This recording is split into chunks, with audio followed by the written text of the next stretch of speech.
Bueno, buenos días a todos y a todas. Voy a empezar por agradecer a nuestra anfitriona, a Ferra Berta. La verdad que hoy llegábamos a la ciudad y no pude evitarlo porque es imposible cuando uno llega a la costa argentina, a nuestra costa atlántica. Acá hay varios intendentes, pero no pude dejar de apreciar lo hermosa, lo preciosa, lo fantástica que es Mar del Plata. Así que, Fer, gracias por recibirnos siempre acá.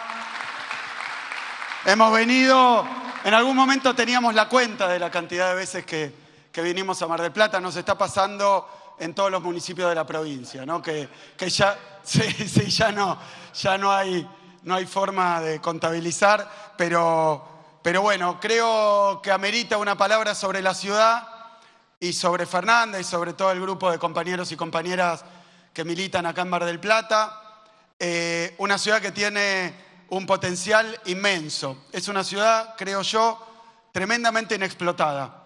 Porque si bien los atractivos turísticos, el papel que ha tenido históricamente, el lugar que ocupa dentro de nuestra propia provincia, todo eso es bien conocido, me parece que a Mar del Plata le falta un impulso que tenga que ver no solo con quienes la disfrutamos cuando venimos, sino con los que viven acá en Mar del Plata. Y eso implica desarrollar la ciudad no solo unilateralmente, sino también teniendo en cuenta su capacidad industrial, su capacidad productiva en el sector frutícola, por supuesto su puerto. Mar del Plata, la verdad, que está a un 30% de su capacidad. Hemos tenido la temporada más importante de la historia de Mar del Plata y así todo, lo que le falta a Mar del Plata es que la gobiernen como corresponde. Y acá tenemos a Ferra Berta.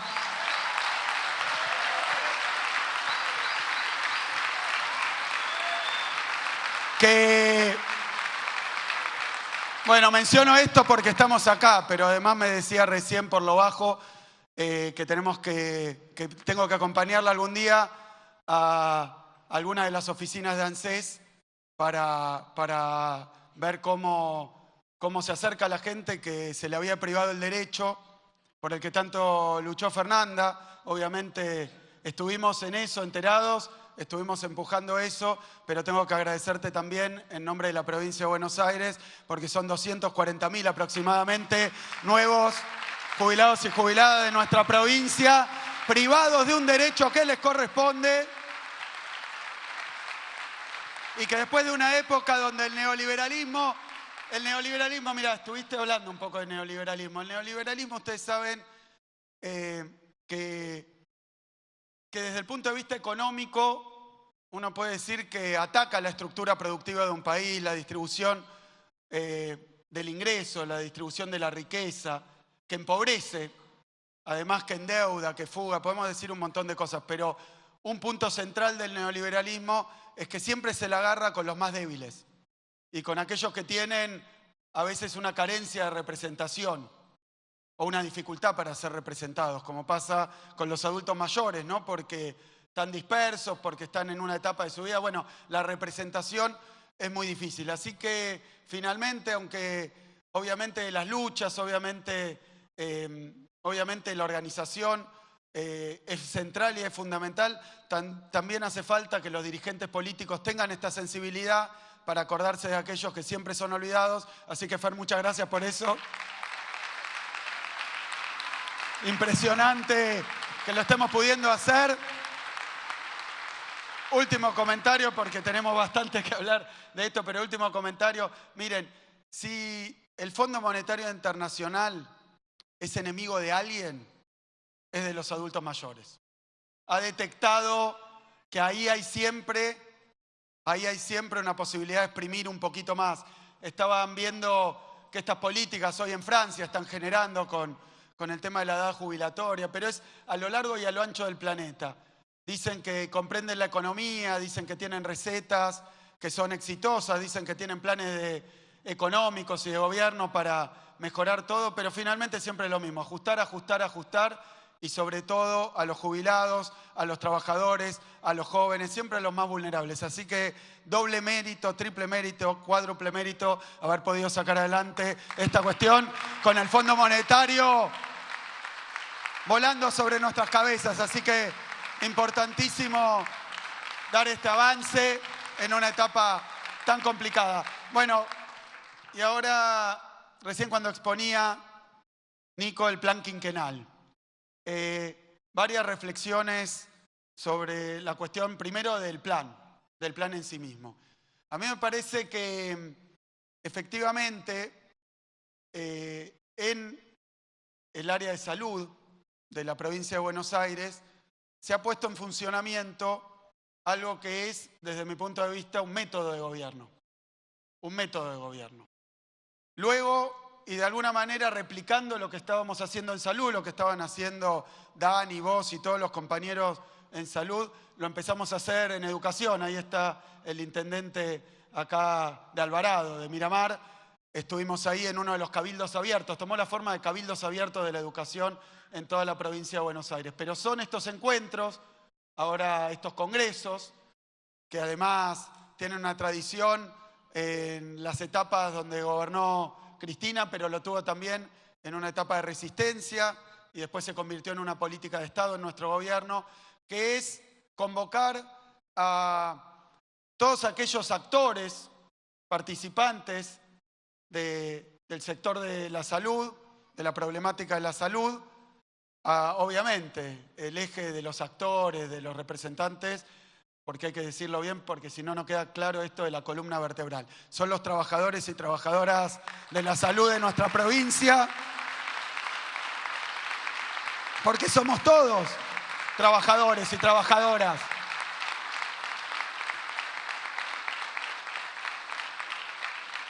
¿Y por qué digo un método de gobierno?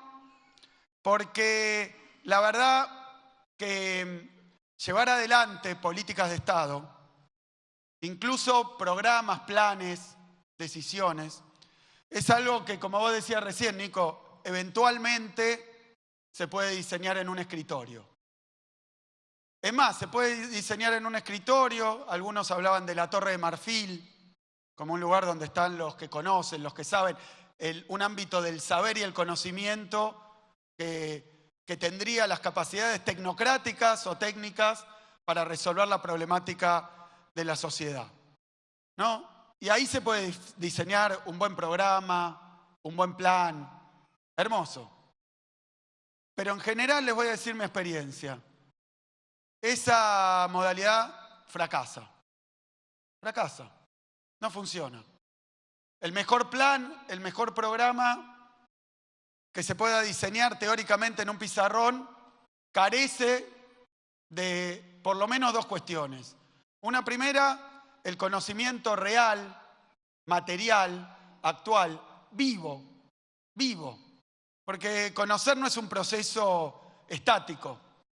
No se puede conocer el sistema de salud de la provincia de Buenos Aires sacándole una foto satelital, siquiera haciendo un diagnóstico preciso y congelarlo.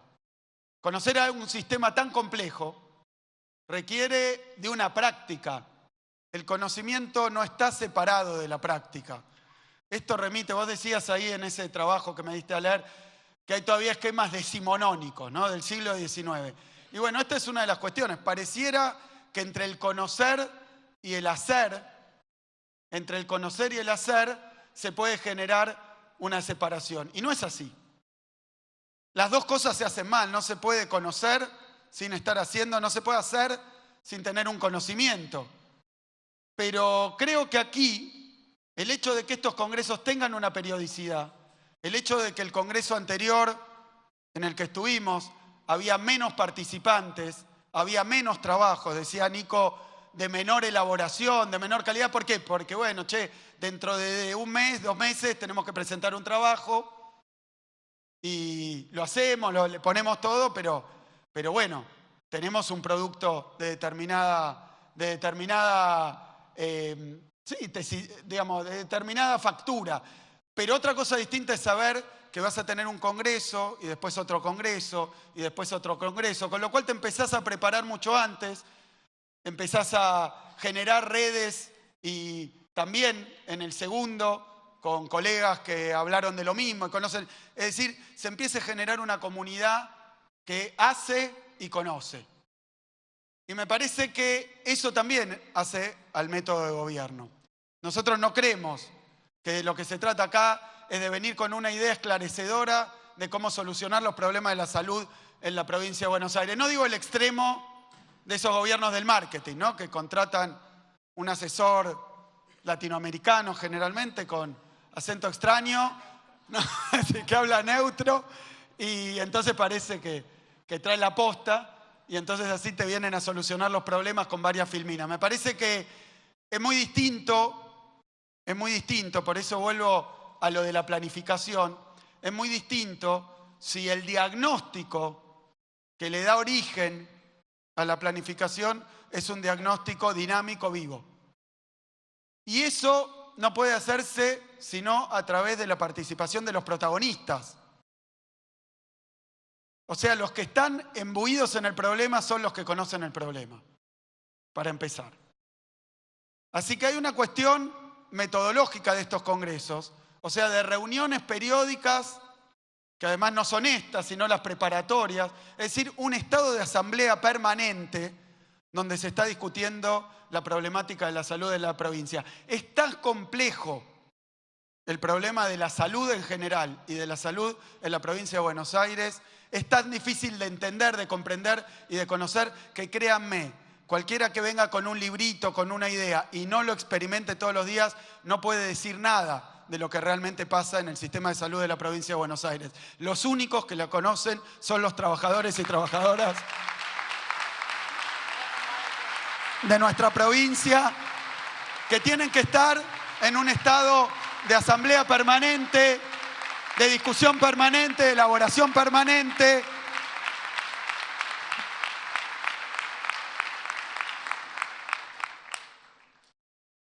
Y algo más sobre los diagnósticos, porque ustedes habrán notado que entramos ya en campaña electoral, es decir, que van a llover presuntos diagnósticos que en realidad son críticas, llamémoslas negadoras, negativas. Es cierto, si uno quiere buscar problemas, defectos, carencias y deudas, no digo solo en la salud de la provincia de Buenos Aires, sino en cualquier aspecto de nuestra provincia de Buenos Aires. Y bueno, la verdad es que hay para ser dulce. Porque las dificultades que tiene la provincia de Buenos Aires no son ni de la pandemia, ni de la guerra de Europa, ni de este gobernador, ni de este gobierno, ni de estos últimos 2 años o 3 años. No son de ahí, no provienen de ahí. Tienen una raíz muy profunda y muy antigua.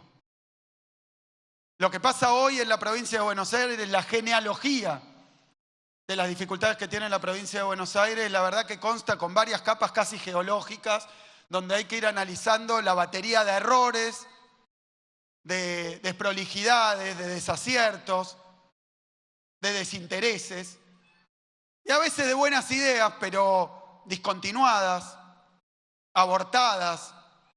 Es decir, que la construcción del estado actual del sistema de salud de la provincia de Buenos Aires es resultado de un proceso histórico realmente muy difícil hasta de contar, hasta de reseñar. Por eso digo que criticarlo es fácil.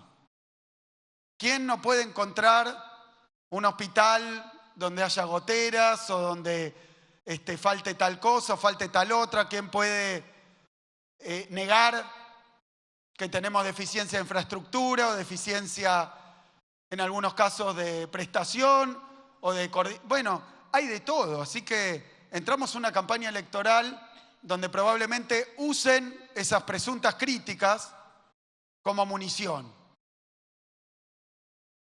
Porque uno, por supuesto que lo que estás haciendo acá en el diagnóstico implica una profunda autocrítica. Lo que pasa es que, obviamente, en situaciones tan complicadas y a veces tan frágiles, la crítica es fácil. Así que es algo muy distinto una crítica a un diagnóstico. Y es algo muy distinto una crítica que pretende señalar aún aquellos que contribuyeron y fuertemente a las dificultades y las problemáticas que tiene hoy el sistema y que hoy señalan y dicen, mirá qué mal que anda eso, como si nunca hubieran estado a cargo de eso y se hubieran dedicado, pero sistemáticamente a destruirlo. Sistemáticamente. Y ahora, cara de novedad y sorpresa, mirá qué mal que anda. Por eso digo un método de gobierno también. Un diagnóstico generado por los protagonistas, por los que lo viven, lo sufren, pero sobre todo, permítanme porque es así como lo siento, lo viven, lo sufren, pero lo quieren y lo aman. Eso.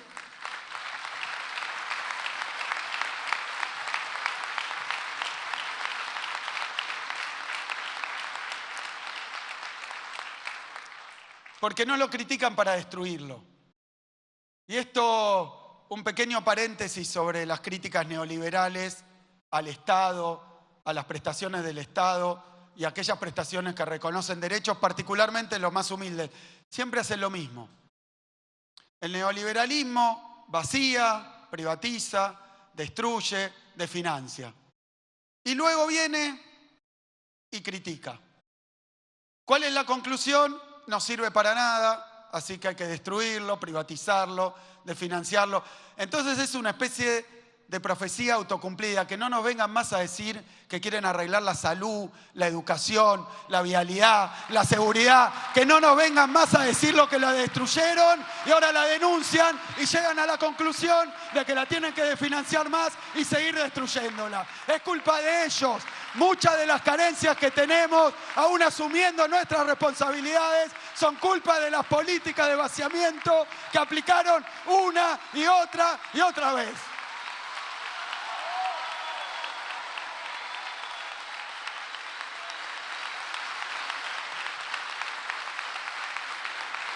Por eso, esta planificación parte de un diagnóstico de esta naturaleza, pero también tiene otra cuestión que tiene que ver con el método de gobierno. Por un lado, cómo se comprenden los problemas, cómo se buscan las soluciones y al mismo tiempo, otro aspecto central de la política pública es la comunicación. Uno puede pensar, decíamos recién, la mejor medida, pero lo puede hacer con desconocimiento o después con falencias en la aplicación. Con lo cual la mejor medida ya no sirve, aunque sea la mejor medida, aunque sea la mejor decisión. Y además de la implementación y la concepción, está la comunicación.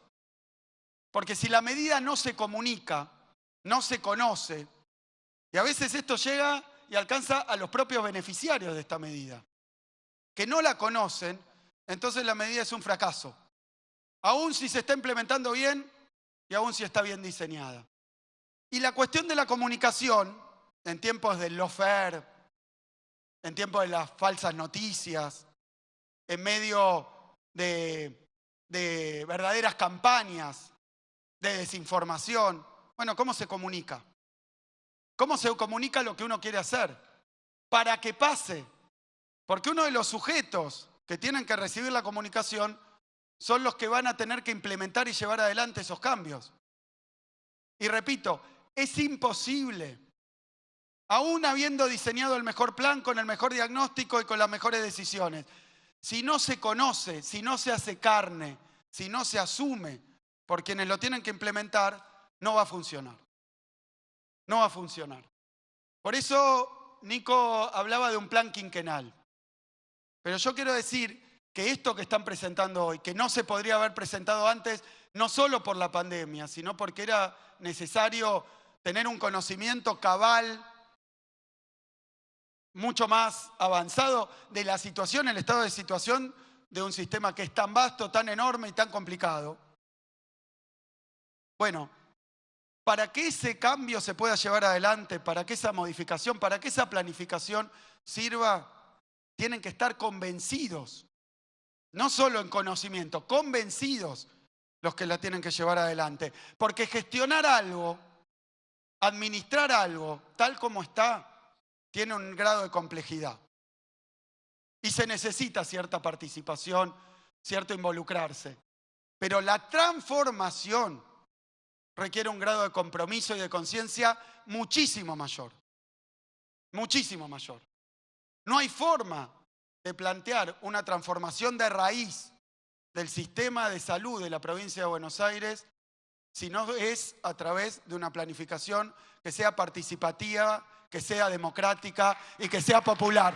No se va a poder transformar desde arriba. No se va a poder transformar de prepo. No se va a poder transformar a las patadas. Se va a transformar desde adentro, se va a transformar con convicción, se va a transformar con planificación y se va a transformar con militancia. Le guste o no le guste la palabra. Es la militancia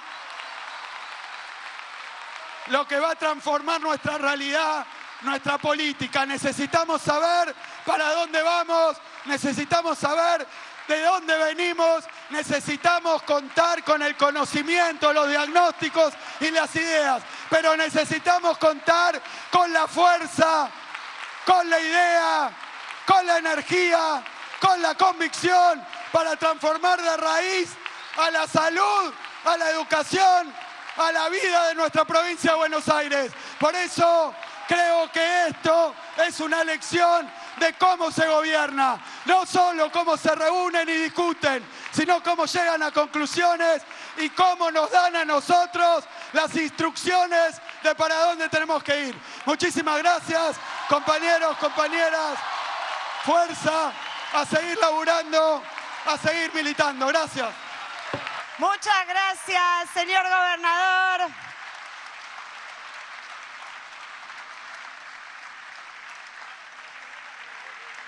Muchas gracias, gobernador. Y de esta manera damos por finalizar. Perdón, un asterisco. Porque como lo dije ayer y fue público, no lo repetí hoy. Pero quiero decir que nosotros no podemos aceptar estar en una democracia condicionada, limitada y tutelada y con proscripciones. Así que no le quepan duda, esto lo digo por mí, pero lo digo por nosotros. Vamos a romper la proscripción, vamos a romper con ese partido judicial.